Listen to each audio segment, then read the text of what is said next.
Hello class, welcome to today's video on section 3.2, Vertex of a Parabola. As you're watching the video, please remember to take down important notes, statements, or equations. Please don't forget that you are responsible for submitting the online WISC. You are free to pause, rewind, or repeat watching the video as often as you would like. All right, let's begin. The vertex of a parabola. Now, last video we talked about the general form or standard form of a quadratic equation, as well as the intercept form or the factored form of quadratic equation as well. We're going to take a look at another popular form of a quadratic equation, and that's called the vertex form. The vertex form is a popular form because it will tell you exactly what the vertex of the parabola or quadratic equation is just by looking at the vertex form. So the vertex form of a quadratic function looks like this, where we no longer have a, b, and c. We just have a, h, and k being constants, where a cannot be 0. And h and k represents the coordinates of the vertex of a quadratic function, or the vertex of the parabola. Okay, as well as the axis of symmetry can also be read off of that form based off what h is. Now you may recall that h looks very, I mean that you may be looking at where did h and k come from? And really h and k are just another variable name. We actually know what h is from the standard form because that's the x-coordinate of the vertex. And if you recall, let me move this forward so you can see. H is really the negative b over 2a that I talked about the last video. And k is calculated by c minus b squared over 4a. So there is a direct relationship between the general form coefficients a, b, and c and the vertex form coefficients a, h, and k, where a is the same a and h and k can be found by a combination of b and a and ba and c. Okay? So moving on, as you can see here, I have two examples of quadratics with their vertex form. And as you can see here, the vertex of this quadratic is 2, 3, and it's opening down, which means a is less than 0. And the actual value for a is -1 in this case. And so the vertex form is -1 times x minus 2 quantity squared plus 3, where 2, 3 are the coordinates of the vertex. Over here, the coordinates of the vertex are 3, 1. So this vertex form is y is equal to 1/2 times x minus 3 quantity squared plus 1 because the vertex is at 3, 1. Please note that the general form of a vertex form is x minus h, and it's a plus k. So some people think, oh, the vertex is at -2, 3. No, the vertex is at 2, 3. And the vertex here is at 3, 1, not -3, 1. So there are some properties that we talked about last video that quadratic equations have or graphs or parabolas have, and we're going to update those properties to include our new variables of h and k instead of a, b, c, and d. So if you recall that we said that the parabola is symmetric about the line x equals -b over 2a.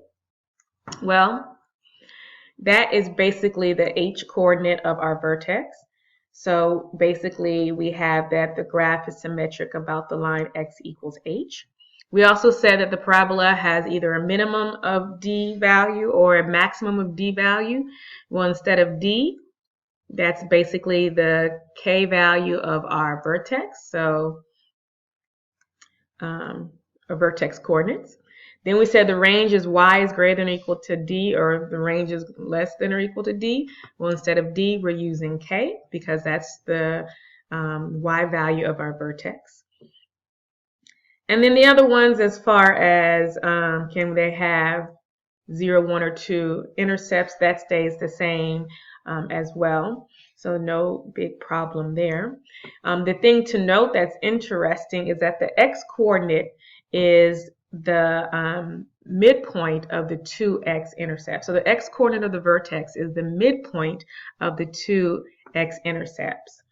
or sometimes the vertex is the x-intercept if it's only one x-intercept as well. So that's just interesting to note. Okay, so now let's take a look at how did we come up with this form. Well, there's this algebraic strategy for simplifying quadratic equations that's known as completing the square.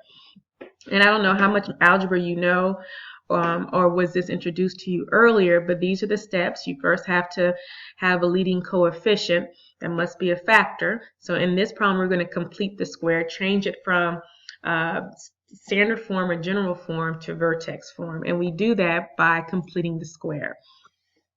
So here we have this general function, 3x squared minus 18x plus 7. The first thing you have to do is you have to take out the leading coefficient. In this case, the leading coefficient is 3. If you don't have a leading coefficient, if it's just 1, then that's just one less step you have to do. But because we do have a leading coefficient, we take out the 3 and we factor it out of the first two terms. And so then now it becomes 3 times x squared minus 6x. And then what we're going to do is we want a perfect square. And we're almost there with our perfect square because we have an x squared minus 6x, but we have to figure out what number to add so this can become a perfect square. So we kind of trick it by basically take half and square, which means take half of this negative 6, which is negative 3, and then square it, which is 9. And this is exactly what's been done here. But if we're going to add a new value to the equation, we're going to have to balance it out. So if we add it here, we're going to have to subtract it outside over here as well, just so we won't change our equation. So it's basically like we're adding 0 because these two together add up to 0. Okay, once we have done that, then we can take this form right here, and we can rewrite it as a simplified vertex form. And let's do that. Hold on. I want to point out, though, and I think it's important to know that because I still had this 3 outside, when I added the negative 6 over 2 quantity squared, I basically, let me move that inside because that's misleading. Hold on a second. Sorry, that was a typo. The squared shouldn't have been outside the bracket. It should be inside the bracket. But anyway, when I move it in, when I add the negative 3 squared, I'm really not adding just negative 3 squared. I'm multiplying it times 3. So I'm adding it really negative 3 times negative 3 squared. Okay. So anyway, hopefully that wasn't confusing. So we end up with, in summary, this form, 3 times x minus 3, because that's the perfect square. That when I expand it, I get x squared minus 6x plus 9. And then when I simplify this, I get minus 20. How do I know it's correct? Well, let's take a look by comparing the graph of the original function with the graph in vertex form. As you can see, here's the graph in standard form or general form. And here's the result after I have completed the square. That's 20. And as we can see, when I press on, it's the exact same graph. When I take that graph away, it's the exact same graph as well. So we're not changing the graph, we're keeping the graph the same, we're just changing the format of the equation of the graph. Okay, since you guys wanted more examples, here's an example of finding a quadratic equation if I only know the vertex and a point that the quadratic equation passes through. And I want to point out that my goal idea is to use the vertex form because it's easier to come up with the solutions. You can come up with solutions using general form, but that takes a little bit more longer time. So if we remember, we have the general form, the vertex form is y is equal to a times x minus h squared plus k. Well, in this case, we know because they gave us the vertex of negative 3, 4, then that means I can replace my h and my k with those particular values. And since this is a negative 3, then that's going to make this value a positive 3. And this is going to be plus 4.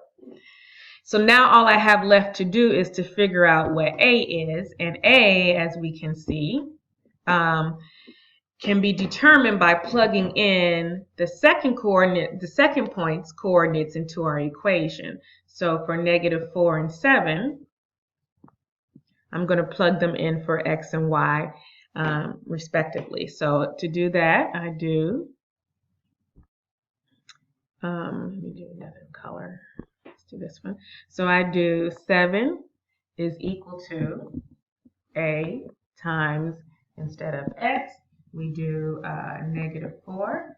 And then, of course, we have from the previous one plus 3 plus 4. Okay, so I get 7 is equal to -a plus 4. So a must equal -3. Okay, and now we have a way to write our final solution for the equation that has a vertex of -3, 4 and passes through the point -4, 7, and that is this format, -3. Let's include that. And then we're done.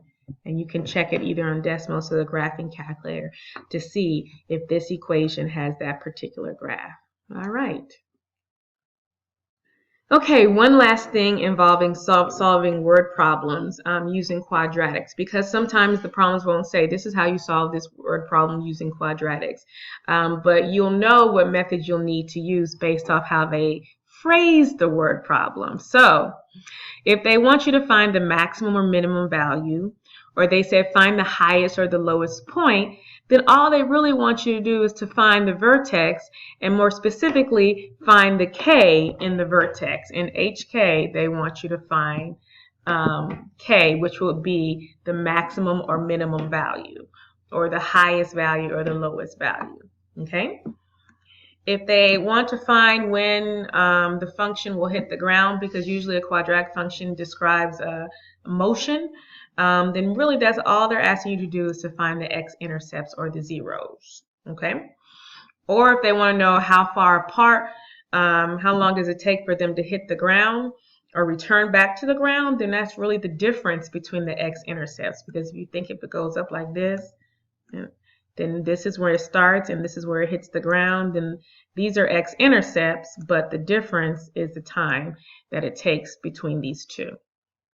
And last but not least, when they want you to find when the quadratic or the function reaches a certain value, k, then you can find the x-intercepts or zeros for the simpler, well, a different quadratic function, which is f of x minus k, which is basically a transformation of the original function.